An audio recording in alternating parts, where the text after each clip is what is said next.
সেই দিন আর বেশি দূরে নয়, যেদিন আমার মৃত্যুর খবরটা ভেসে আসবে মসজিদের মাইকে, আর আমার নিথর দেহটা দেখে মানুষ আফসোস করে বলবে, কালকেও দেখেছিলাম এই মানুষটাকে মুচকি হেসে কথা বলতে, তবে আজ হঠাৎ এমন হলো কেন?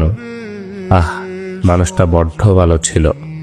কারো কারো হয়তোবা চোখের কোণে অশ্রু জমবে, আবার কারো কারো চোখ থেকে হয়তোবা 2 ফোঁটা জলও গড়িয়ে পড়বে। আবার অনেকেই খুশি হয়ে বলবে, যাক, ভালোই হলো, আপদটা বিদায় হয়েছে।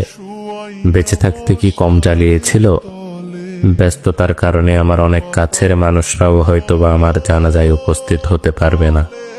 আবার অনেক দূরের মানুষও শত ব্যস্ততার মাঝেও ছুটে আসবে আমাকে শেষবারের মতো বিদায় দিবে বলে। লুকিয়ে থাকবো আমি 3 টুকরো সাদা কাফনের আড়ালে। কেউ কেউ ছুটে আসবে আমাকে শেষবারের মতো একটুখানি দেখবে বলে। আবার কেউ কেউ আমার মৃত্যুর সংবাদ শুনে দোয়া পড়াটাও প্রয়োজন বোধ মনে করবে না। সেই দিন আমার পাশে থাকা ছোট্টকাল থেকে আমায় আদর যত্নে বড় করে তোলা প্রিয় মানুষগুলো বলবে, লাশ বেশি সময় ধরে ঘরে রাখতে নেই, তাড়াতাড়ি নিয়ে চলো। দাফন কার্যে অত বেশি দেরি করতে নেই। শত কষ্ট উপেক্ষা করে তৈরি করা আমার সাজানো গোছানো জীবনের সমস্ত সম্পর্ক, টাকা পয়সা, গাড়ি বাড়ি, জায়গা জমি ইত্যাদি কিছুই আর আমার থাকবে না। এমনকি দিন কয়েক পর হয়তোবা আমার অস্তিত্বটুকুও হারিয়ে যাবে মরুর ধূলিকণার মতো।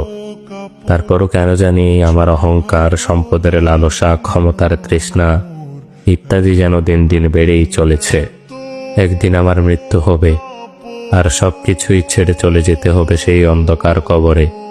এই কথা যেন জেনে বুঝেই ভুলে বসে থাকি এই মিথ্যে দুনিয়ার মিথ্যে মায়ার চাদরে নিজেকে জড়িয়ে রেখে। ভালো লাগে না মোর সাদা কাপড়, সাদা কাপড়, সাদা কাপড়।